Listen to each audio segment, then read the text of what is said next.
Lupa. Rolex ya? Anytime.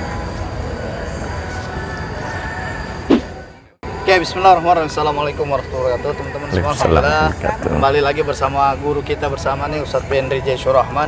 Masya Allah.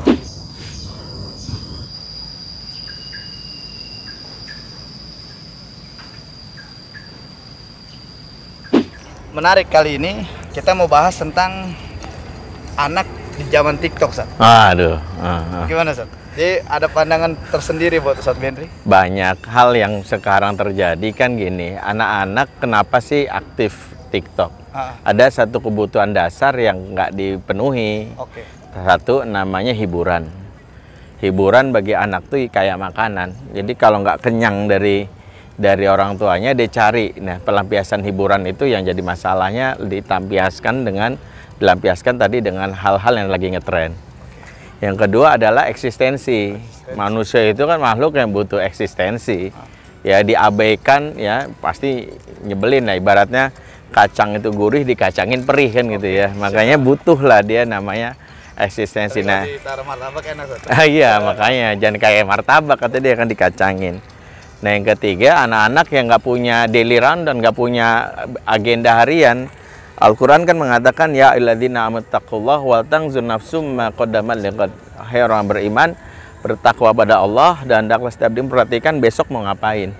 Anak-anak yang dalam tanda kutip menghabiskan waktunya di sosmed, TikTok dan sebagainya, itu memang lebih kepada apa yang kita kenal. Kalau ditanya, lu agenda besok apa? Tahu. Gue libur gitu. Nah, makanya anak-anak tuh kalau libur nggak punya agenda, kemungkinannya cuma 5. 1, tidur lagi. 2, main gadget. Ya bisa TikTokan sebagainya. 3, nonton TV atau film. 4, makannya banyak. 5, ngisengin orang. Jadi memang budaya ngeprank, ngiseng itu sebenarnya karena dia nggak punya agenda aja.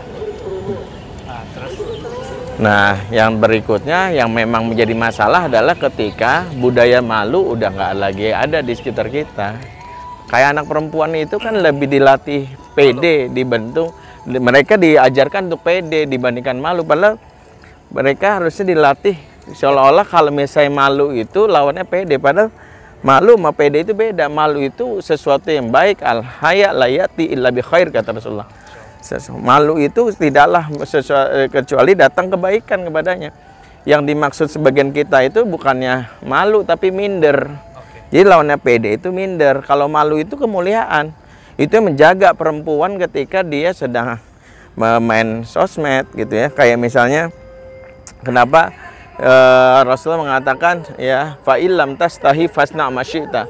Kalau kamu nggak punya rasa malu, berbuat sesuka kamu. Makanya kenapa ada anak-anak yang demi konten melakukan hal-hal yang pamer sebagainya, cuma karena hilang satu budaya rasa malu. Dan budaya malu itu karena yang di rumah itu sendiri kita nggak kenalkan rasa malu itu. Contoh ya, emak-emak zaman now menganggap setiap anak berbuat sesuatu yang sebenarnya memalukan malah dianggap konten. Misalnya keluar kamar mandi, kemudian dia pakai celana dalam, tiba-tiba dia goyang-goyang. Emaknya malah bilang, lucunya anak muda, lucu. Masalah diapresiasi, di videoin, diviralin. Anak-anak ngerasa, ternyata cuman gua goyang pantat doang, gue langsung naik follower gue. Nah, itu kenapa?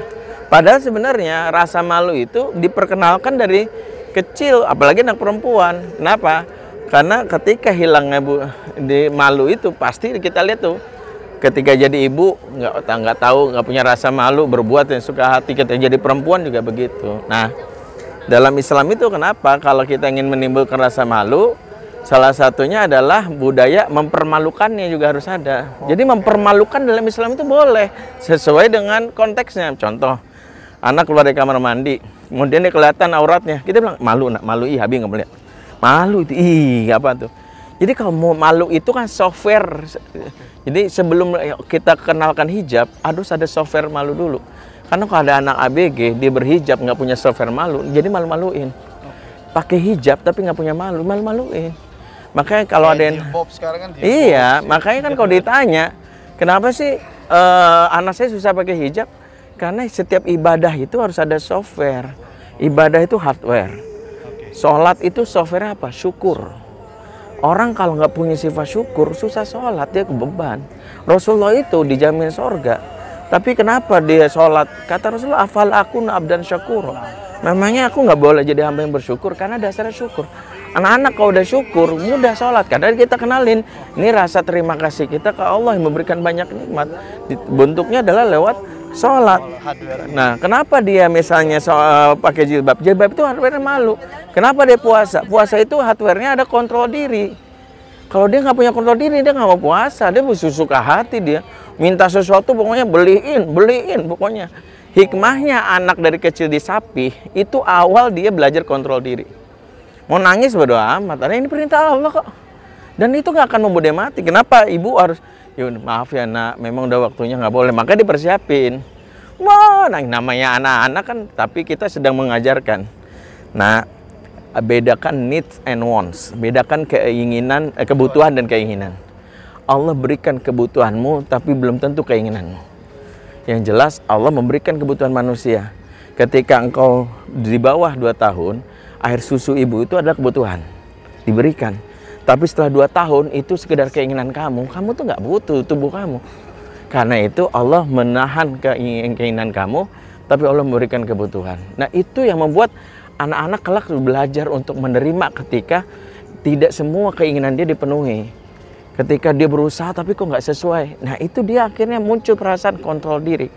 Hilangnya perasaan kontrol diri, hilang rasa malu, hilanglah rasa syukur. Itulah yang membuat akhirnya anak-anak muda zaman now itu ya udah sekarang bablas kayak gitu. Makanya kenapa fase 0 sampai 7 tahun itu fase di mana kita menginstal nilai. Belum ada kewajiban, diinstal nilai dulu. Taklif itu 7 tahun baru diingetin perintah anakmu sholat. Muru audakum bisolahum abnau sab'a sinin. Nanti 0 sampai 7 kenalin dulu, kenalin syukur dulu, kenalin rasa malu dulu, kenalin dulu yang namanya kontrol diri dulu. Kalau dia nangis ya biasa aja, kita nggak menganggap bahwa seolah-olah tangisan itu kita orang tua zolim, kita cuma nyantai aja. Semua orang berhak nangis kok. Jadi kita kan kadang nggak tegaan, udah beli, udah beli. Lama-lama tuh anak ngatur orang tuanya. Sampai kayak kasus yang itu, handphone nggak ada, maknya ditendang. Ya karena tadi, pokoknya beli. Padahal biasa aja. Jadi dia harus tahu fasenya itu. Betul. Yang antum pernah ingat, aneh sampai sekarang masih ingat tuh 0 sampai 7 tahun Ratu Raja. Betul. Tahun Tawanan, betul. Sampai 21. Betul. Sahabat. Itu kan fase. Jadi kadang berarti orang tua itu dia nggak menerapkan sesuai fasenya. Betul. Tahapan-tahapan, marhalah-marhalah yang diajarkan dalam Islam itu kan memberitahu bahwa sebenarnya proses buat kita mendidik anak itu nggak bisa instan. Dia itu ibarat membangun sebuah rumah, nggak bisa langsung disulap gitu ya. Bahkan untuk walaupun ada yang namanya mie instan pun pakai proses. Mie instan kan nggak duit langsung jadi. Ya bahkan Allah menciptakan langit dan bumi ini yang kita sebutnya ada prosesnya, namasa. Artinya semua hal yang terjadi itu harus melalui proses. Nah untuk membuat anak kita menjadi soleh, nggak bisa langsung hari ini kita kasih tahu besok kan langsung soleh. Kecuali gampang menjadi anak soleh, yaitu kita ya para ibu-ibu nikah dengan bang soleh. Nanti anaknya lahir insya Allah jadi anak soleh gitu ya. Bin soleh lagi. Iya, anak soleh langsung. Kalau tanya, wah anak saya anak soleh, iya bapaknya soleh kan, iya. Makanya bindi anak soleh nggak bisa instan. Mama tuh kalau nanya gitu, gimana saya soleh? Bersabar. Nggak bisa soleh diukur hari ini. Ya karena kan kita kalau puas dengan hari ini, kita nggak tahu yang GR anak kita soleh dari ini, anak saya udah 7 tahun hafal Quran. Ya belum selesai. Karena dia belum kasih hisab. 7 tahun hafal Quran itu buat kita doang. Nanti begitu udah remajanya kita lihat. Jangan-jangan pas remajanya gitu yang ngeri. Makanya kan proses mendidik itu usaha yang kita kayak bertani lah. Nggak bisa puas dengan ketika misalnya kita ngelihat udah nyemai, wah pasti hasilnya kan harus dirawat, dijaga, pada hamaknya gimana. Bener-bener sampai metiknya pun kita harus hati-hati. Kalau metik sembarangan besok nggak muncul lagi. Seperti itu, ada proses yang harus kita lalui. Masya Allah. Guys, luar biasa penjelasan dari guru kita nih, Ustadz Bendri, terkait kita ngobrol awal terkait anak di zaman TikTok.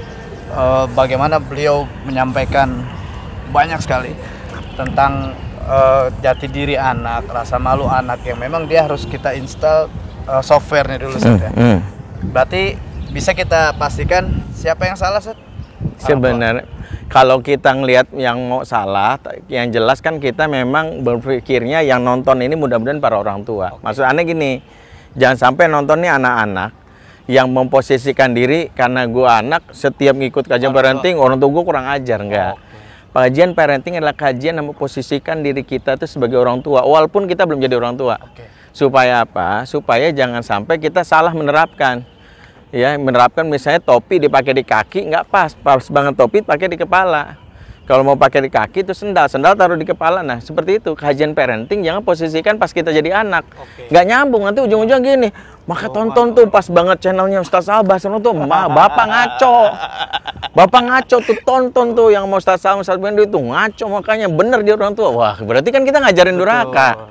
Jadi yang nonton ini kalau posisikan diri sebagai anak salah. Yang bener adalah tapi kan saya belum punya anak saat misalnya para milenial sini nonton posisikan diri lo bakal jadi orang tua.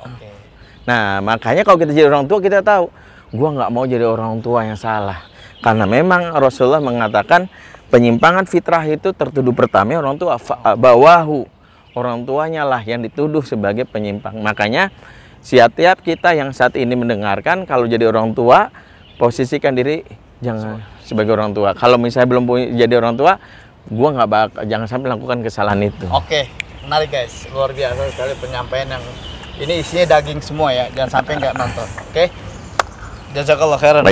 Ini satu lagi sebenarnya ala estimamik ala hudurik masya Allah di Senayan ini. Alhamdulillah cukup gamblang penjelasan beliau tentang zaman closing dulu yang itu tadi. Ya, anak di zaman TikTok. Kita sudahi dulu ya. Jazakallahu khairan, barakallahu fikum. Assalamualaikum warahmatullahi wabarakatuh. Waalaikumsalam warahmatullahi wabarakatuh.